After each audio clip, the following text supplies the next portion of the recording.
Sejam muito bem-vindos à segunda parte da nossa conferência. Ontem as entidades do Consórcio Internacional estiveram reunidas precisamente aqui no Museu do Tabaco da Maia, mas aqui no espaço onde nós tivemos a oportunidade de ter a nossa pausa de manhã, para, em conjunto, olharem para questões que foram debatidas o ano passado, durante os laboratórios de co-inovação e durante toda a intervenção que foi feita com os jovens, e a partir daqui olharem e trabalharem questões essenciais e para as quais hoje vamos conhecer os resultados finais. Para isso, vamos contar aqui com a participação de Julia Parol em representação da European Centre of Social Finance e da Debbie Bow em representação da Meet Partnership da Irlanda. E agora passo a palavra e conto convosco até ao final. Além disso, também conto e vamos contar com a vossa preciosa colaboração, porque este é sem dúvida um processo colaborativo, participativo, e depois do almoço não há desculpas, porque comemos bem. Acho que toda a gente experimentou aqui as iguarias do restaurante de fim de século e vamos agora utilizar este bom almoço para trazer aqui também alguma dinâmica à nossa conferência.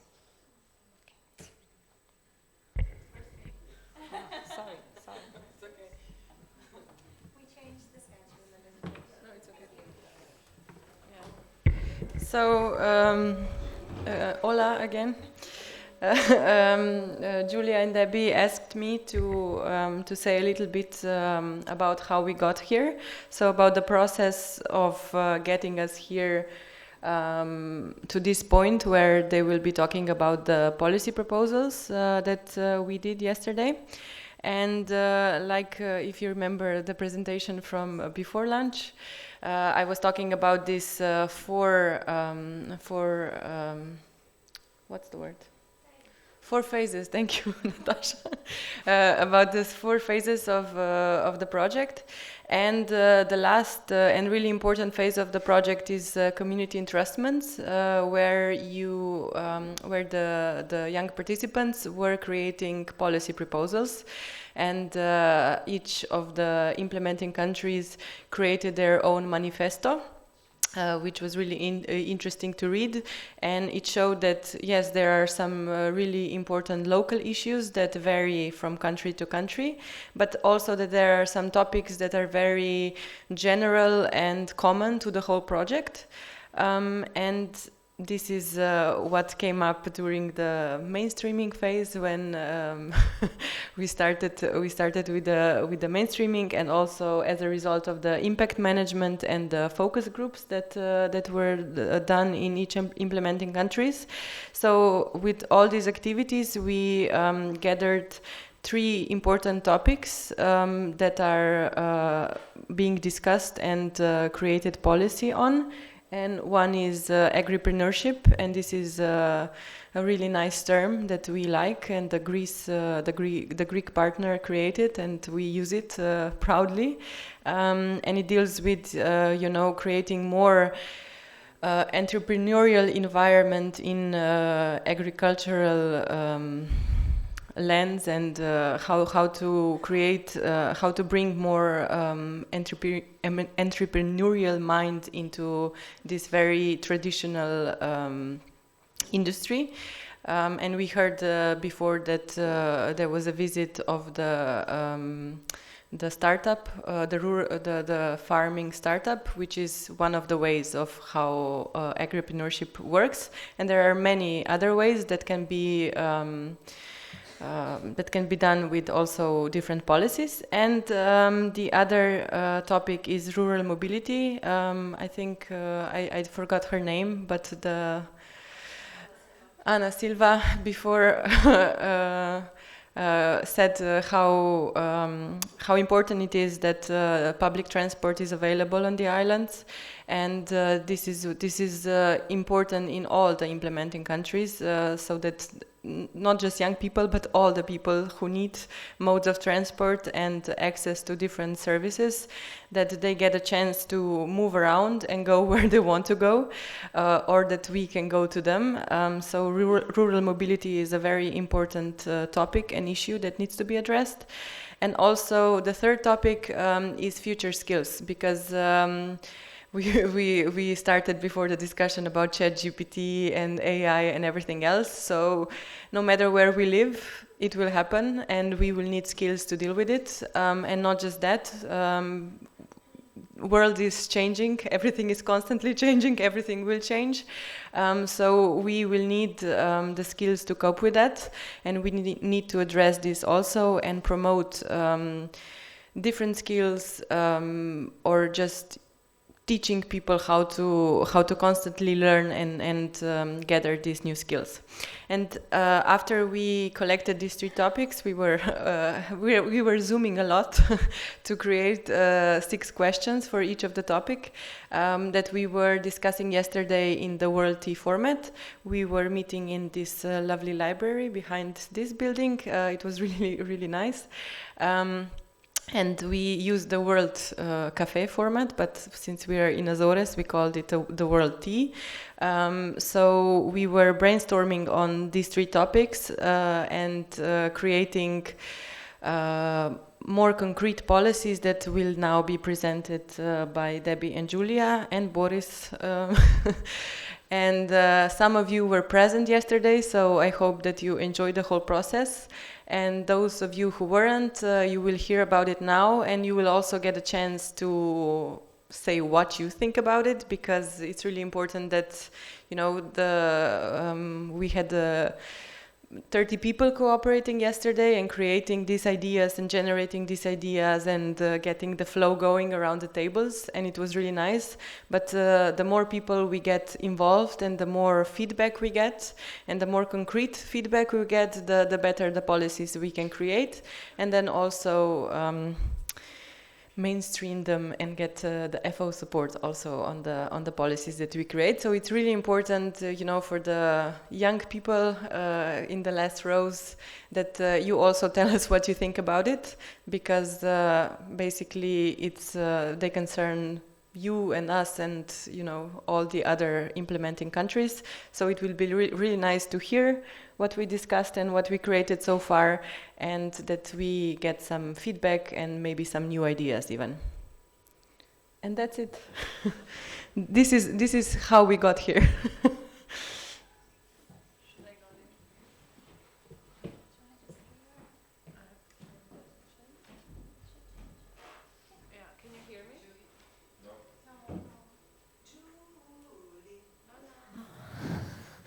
Yeah, so I'm here to present the policies we came up yesterday about agripreneurship.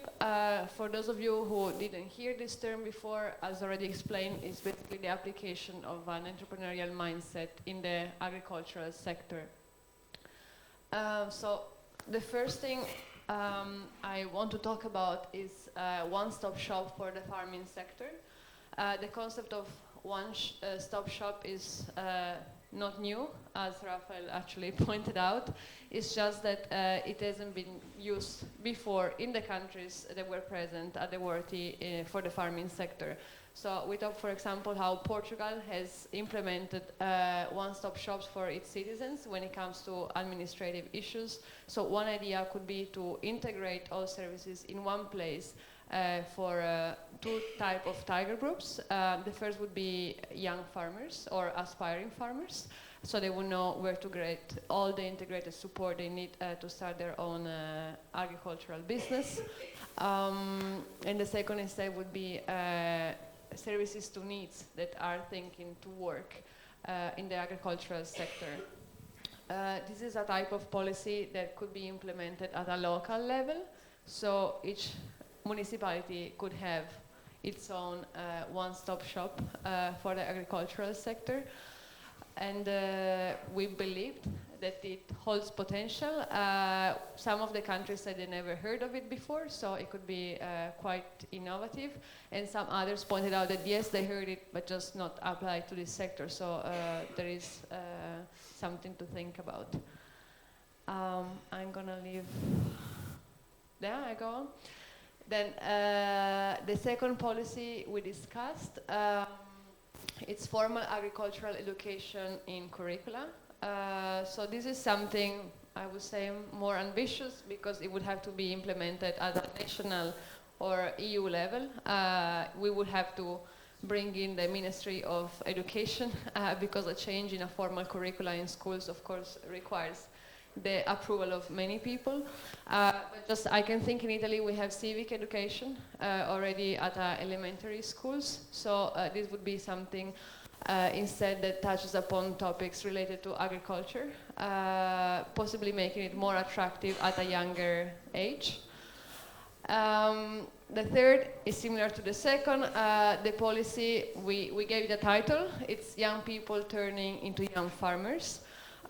Here we're talking about informal education, so education you can get from organizations that are not educational institutions, and probably for older people, but still young enough to be young farmers. This is also partly what we are implementing with the project StayOn. But it could be actually implemented across multiple levels with the support of national stakeholders, but also at a European level for agricultural policies. So I will now let the word to Carolina or Anya. We don't need a microphone? Oh, okay.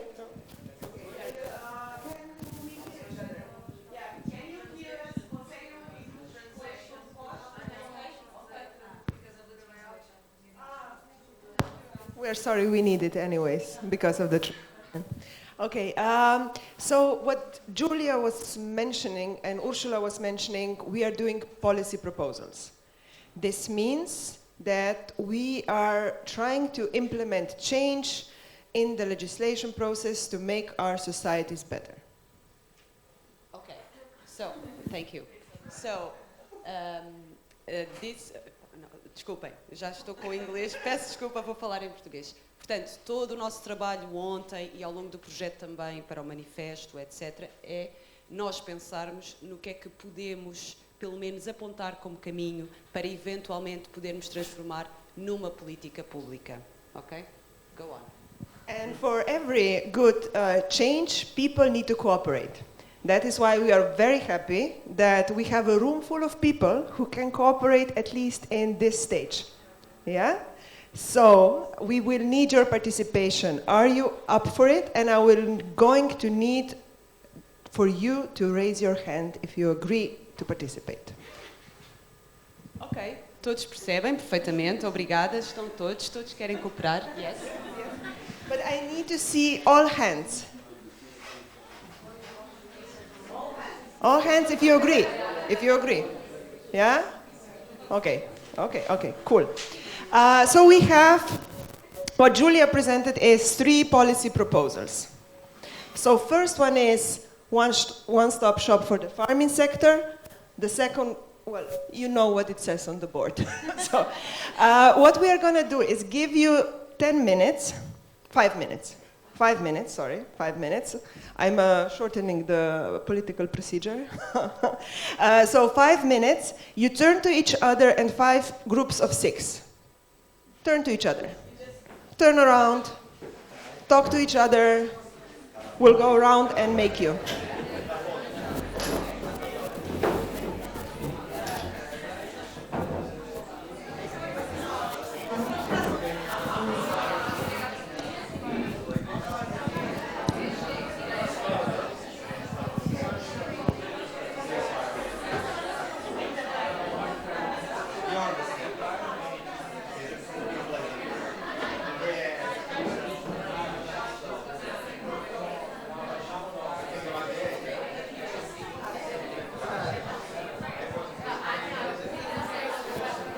Okay, so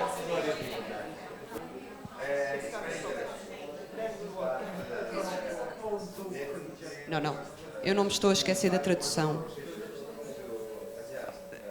É preciso falar ao microfone. Obrigada, senhores tradutores. Foi um improviso. Acontece. De qualquer forma, conversem uns com os outros sobre estes 3 pontos. E nós depois, a única coisa que vamos pedir para fazer é votar. E nós queremos perceber qual destas 3 políticas é que a maioria se sente mais inclinada para tornar realidade. Está bem? É a única coisa. Em português, agripreneurship, nós não temos muito a inclinação para traduzir, mas isto é qualquer coisa como um agri-empreendedor, em bom português. Está bem? Obrigada. You have 5 minutes to discuss and then we vote. Okay? Discussion is on. You don't have the... Okay, so...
Give me.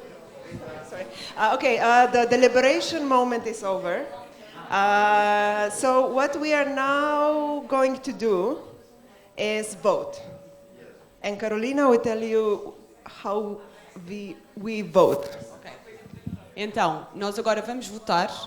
Obviamente que se houver algum grupo que tenha um porta-voz ou alguém que queira dizer porque é que escolheu a política que escolheu, pode com certeza fazer o comentário. A colega Carolina tem um microfone que depois distribui para a audiência. Então, basicamente, a única coisa que vamos fazer é, vamos levantar a mão para aquela que elegemos. E depois eu e a Ania, como estamos aqui, vamos poder ver qual delas, ok? You can translate. Yeah. So we are going to vote for the one we choose, and me and Anya, we are going to say to you which one wins. Ok? Podemos? Então, para a 1, quem vota na 1 para acontecer? Isto é importante, está aqui gente muito importante. Para a 1. Não. Todos. A 1. Number 1.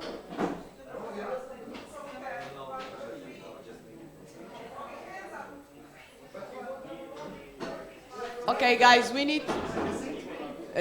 nós temos mais 2 para fazer, mais 2 temas. Obrigada. Alguém que tenha votado no número 1 quer fazer algum comentário? Number 2. Uau! Tenho de dizer uau. Ok, o número 2 é introdução no currículo educativo da disciplina ou unidade curricular da agricultura. Ok? Número 3.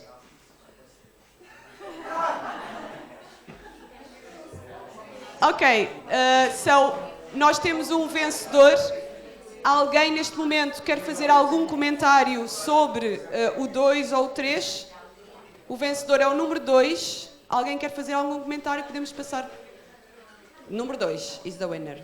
É o vencedor.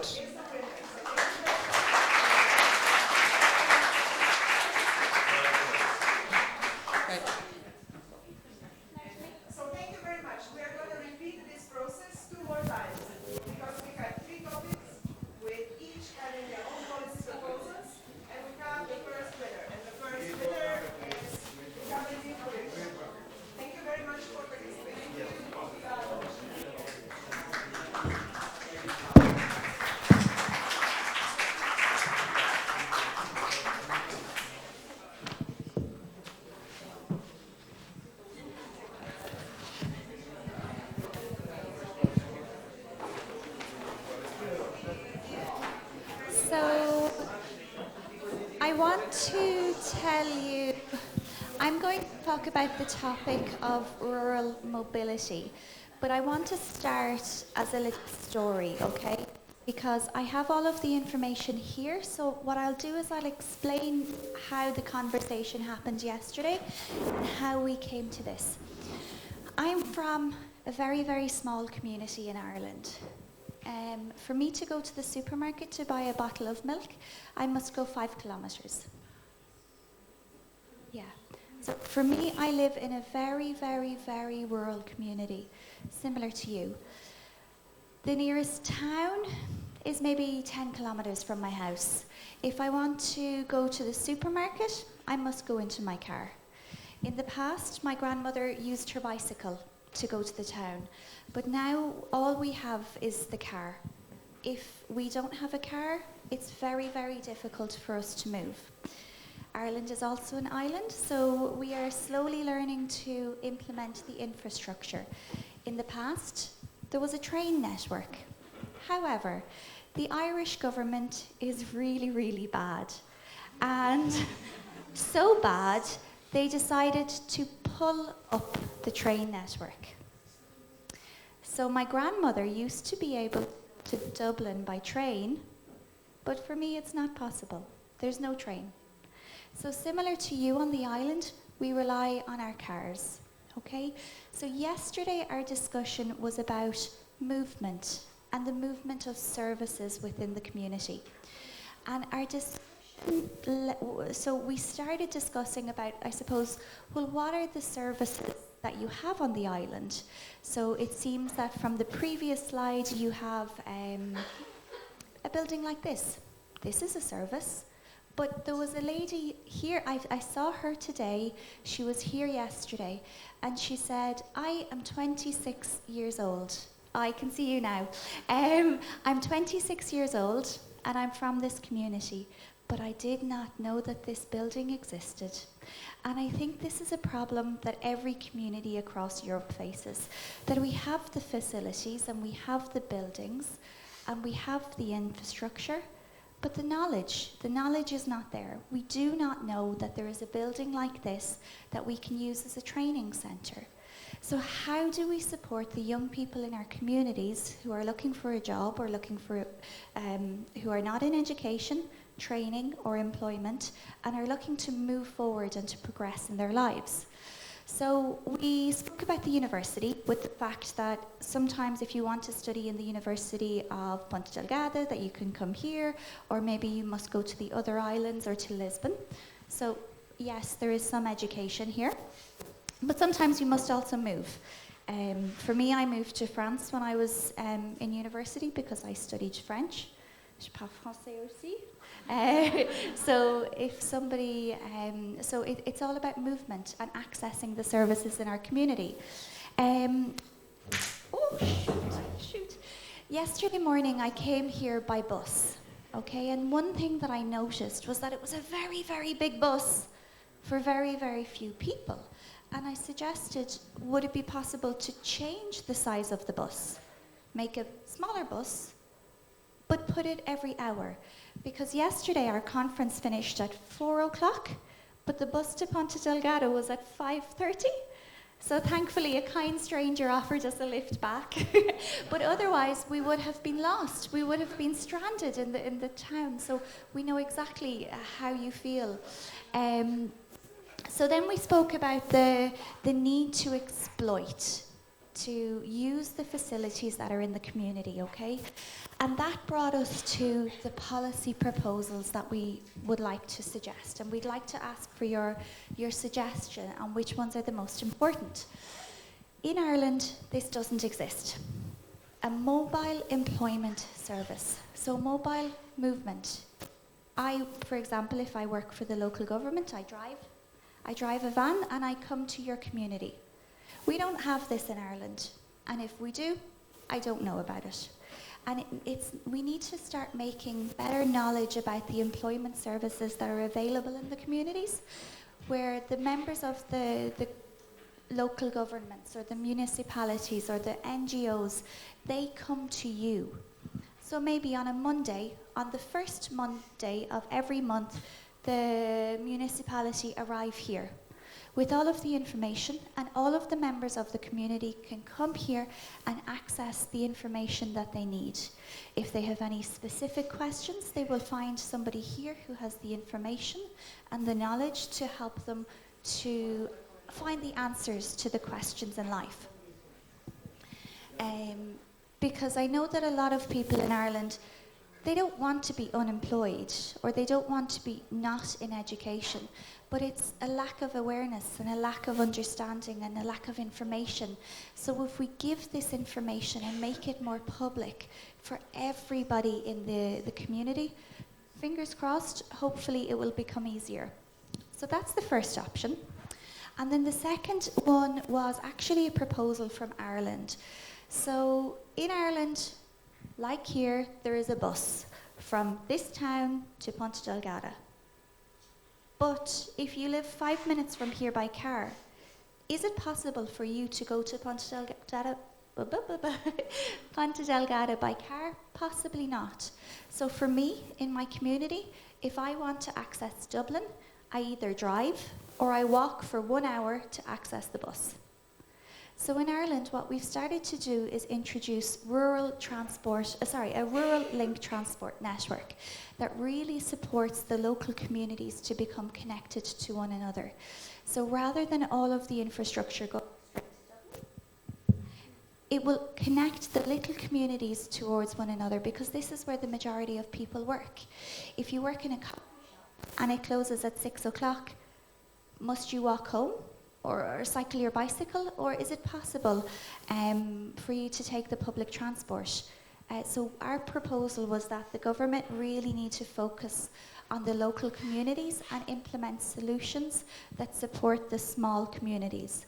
It's not about the people who want to go to the big city and the people who want to commute to Lisbon every day in the morning and the evening. It's the people in the small area who want to connect with one another.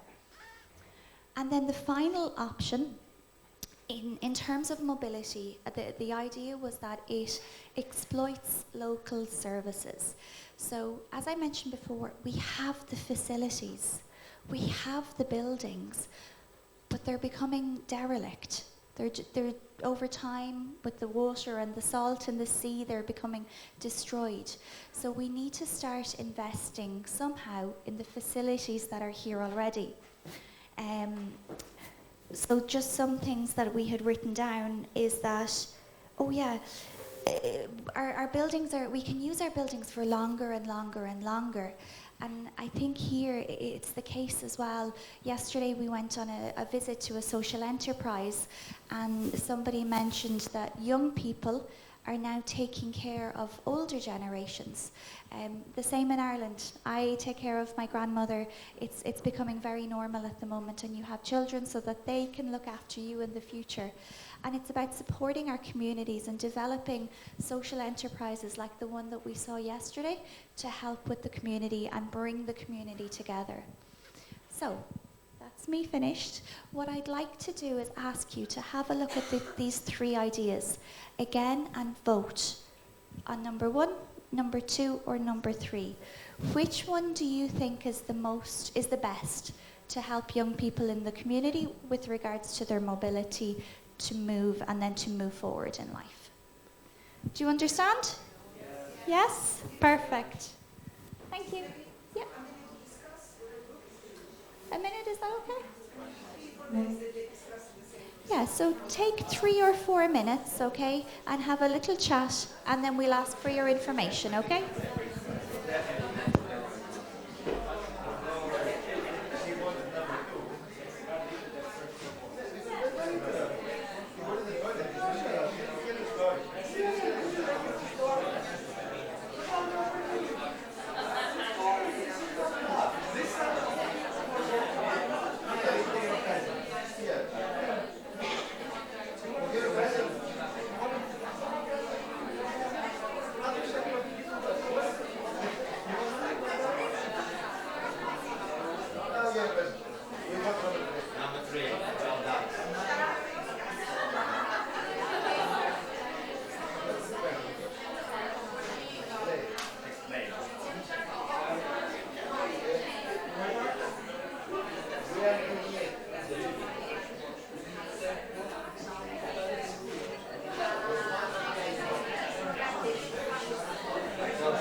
hello everybody.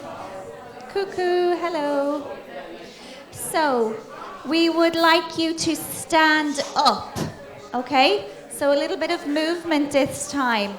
So if you agree, and if number 1 is your best option, stand up. So we're going to vote, but not by raising our hands, but by standing up, okay? So, stand up if you agree with number 1. Stand up. Okay, so 0. This is not the preferred option for anybody, okay? Number 2, stand up. Oof, okay. So you can sit down again, please. Thank you. And stand up for number 3, please. Okay, so can you stand down, or sit down, please? And this group here, you have the translation, right? The group, can you speak English? Yeah? So, I want to ask this group, because I think everybody in this group stood up. Why did you stand up for number 2?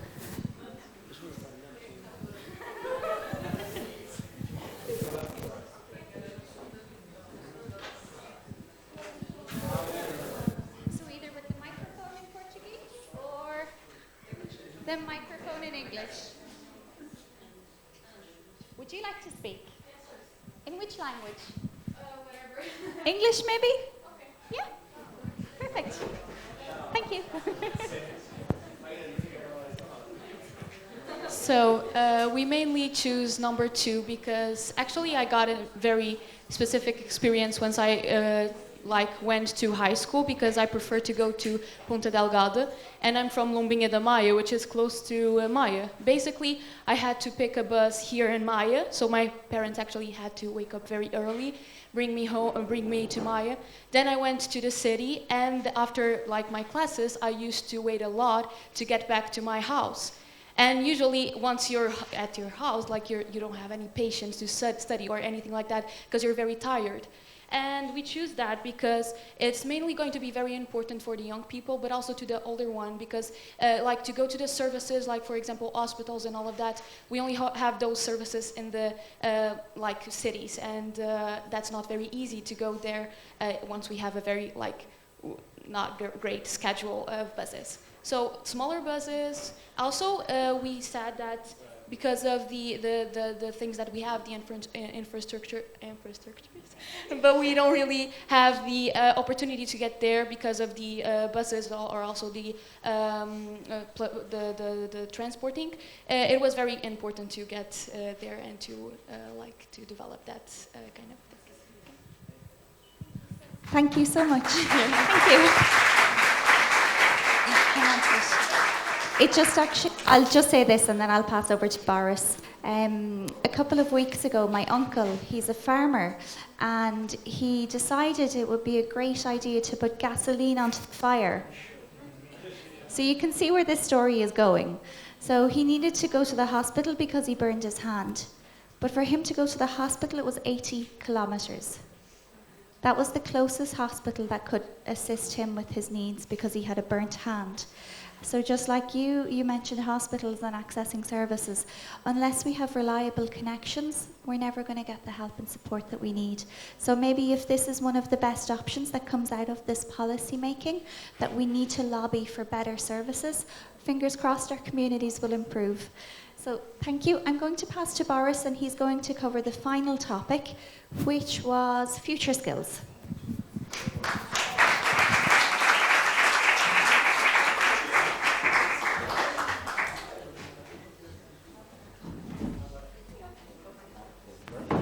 Proba.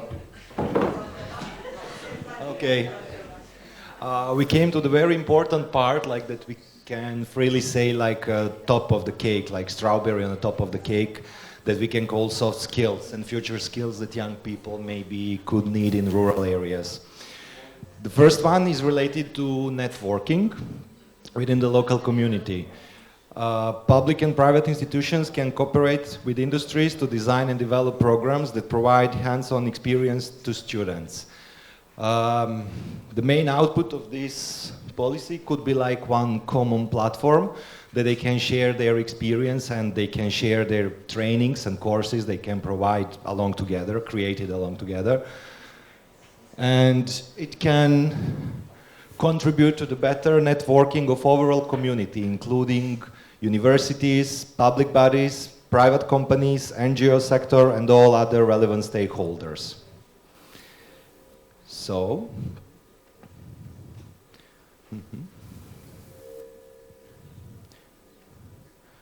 the next one is related to opportunities.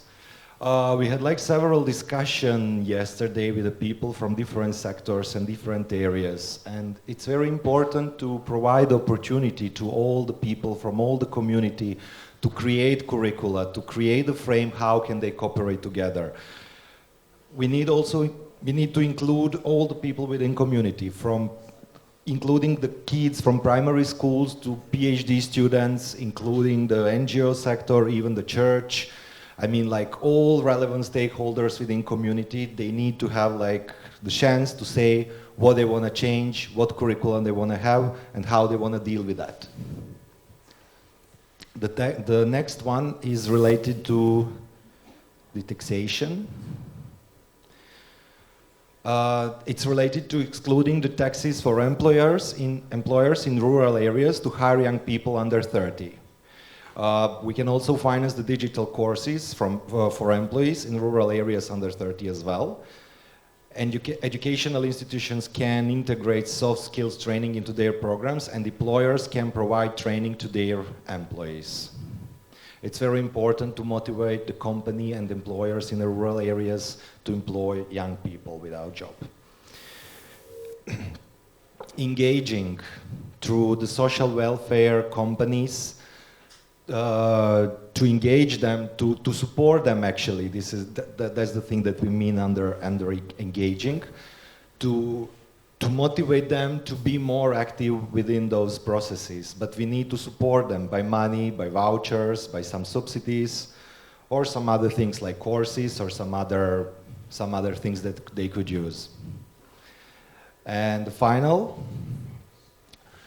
on a European level, we need to have like very good networking or very good database for paid internship, that young people can share their experiences and their knowledges within each other. It's very important because for young people, the grass is always greener on the other side, and they need to have the opportunity to travel and to explore other countries and other sources that they can approach in their own community and their own places. Okay, that's all about soft skills. Now we have 5 instead of 3 like all the others had before. So we will need to vote like 5 times. I would give you like 5 minutes for discussion, for short discussion, and after that we can vote. Discussion time. They're very silent. No, she's just here for my support. I'm now voting. Yes? Okay, number 1. We also made an acronym, we also made a logo yesterday that we won't share with you now because it's still not ready. So number 1 is networking, local community networking. The second one, just short recapitulation, opportunities, vox populi.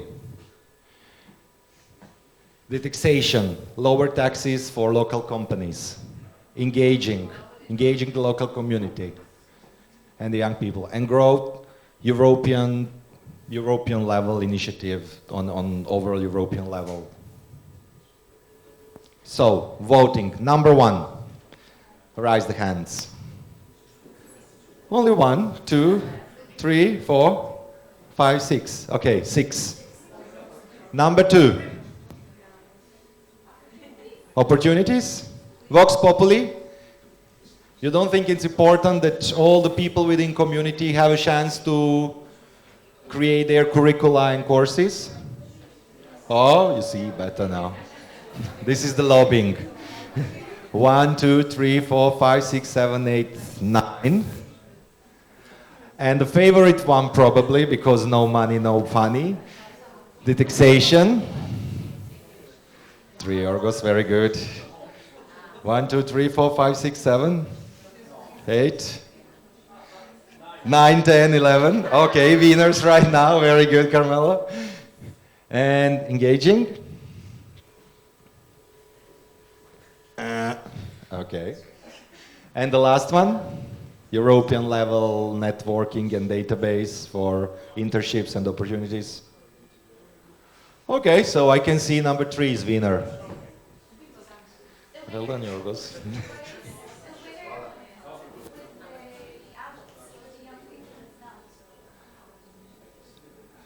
I didn't divide them, actually, when I was counting. So, doesn't matter. You see? So, number 3 is the winner. Thank you.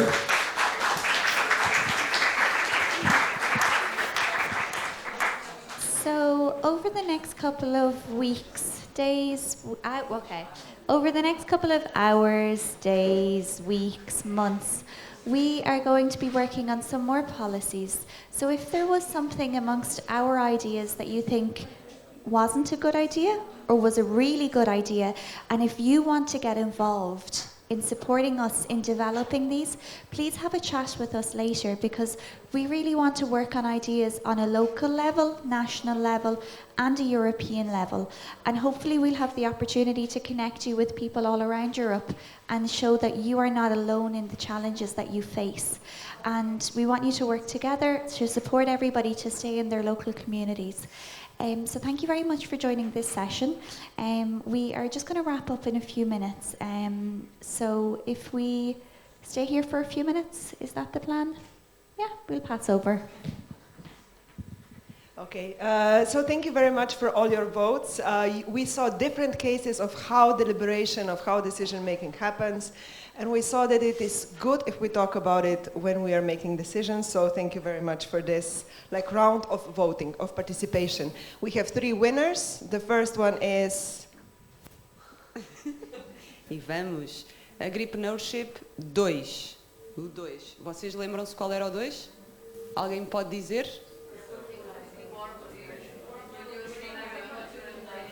Ok, introduzir a agricultura no currículo da educação, certo? This is amazing. Agriculture in the curricula. I love it, I love it, I love it. The second topic, the second voting was? 2.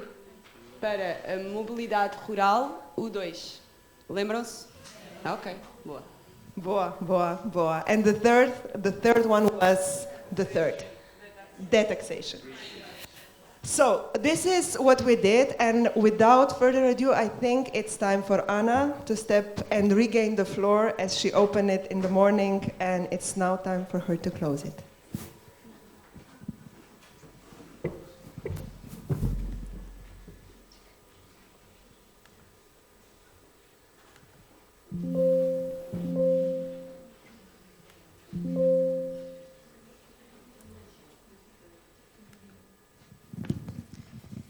E tudo o que é bom chega ao fim. E chegamos então ao fim da nossa primeira conferência internacional. Foi uma honra contar com a vossa presença.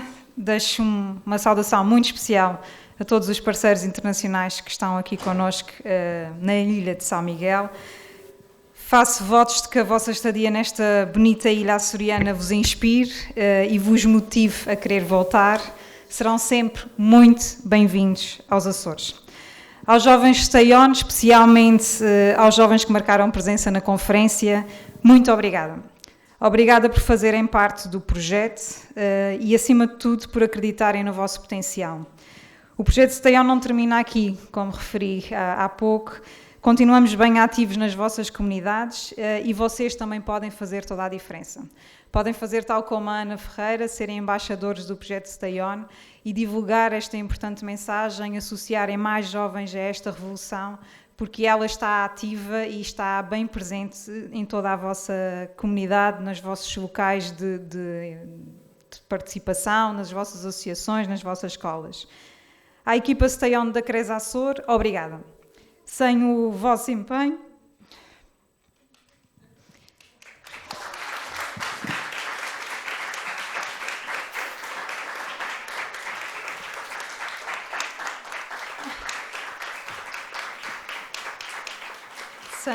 Sem o vosso empenho e profissionalismo não seria possível. Especialmente nos últimos 6 meses em que eu estive fora e não havia melhor equipa para aguentar este barco e para levar a bom porto, e os resultados estão à vista. Por isso, em nome pessoal, muito, muito obrigada a toda a equipa do StayOn.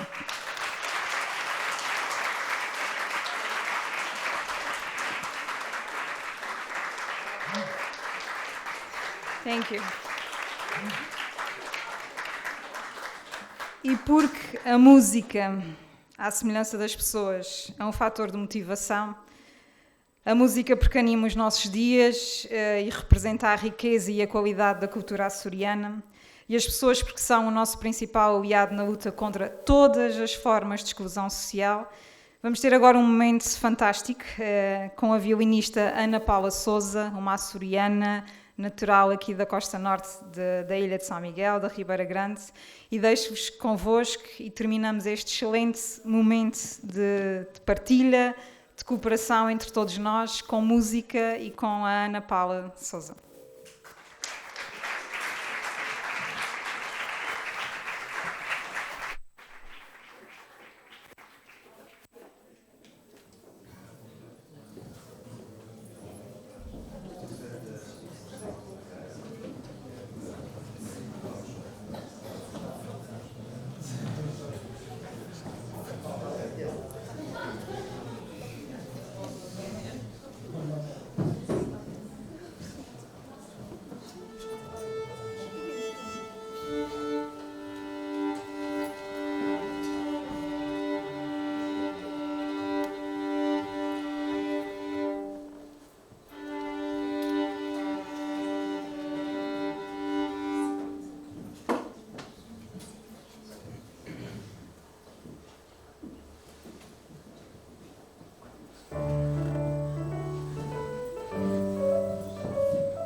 vamos terminar com a nossa música, o nosso filme, Stay On, só um momento.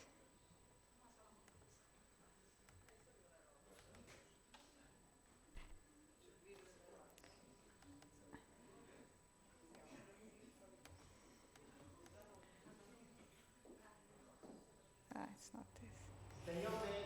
Sorry. Not this.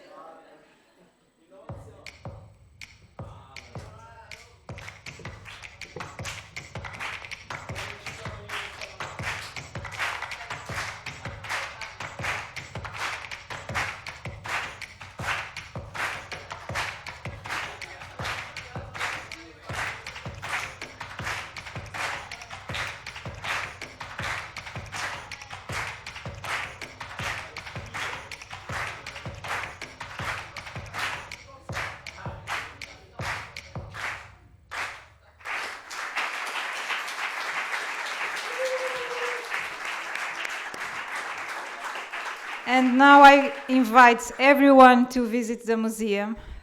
Susanna is here, and it will be very good for you and also for the museum to have this opportunity, okay? Thank you, everyone. Obrigada e muito, muito, muito obrigada.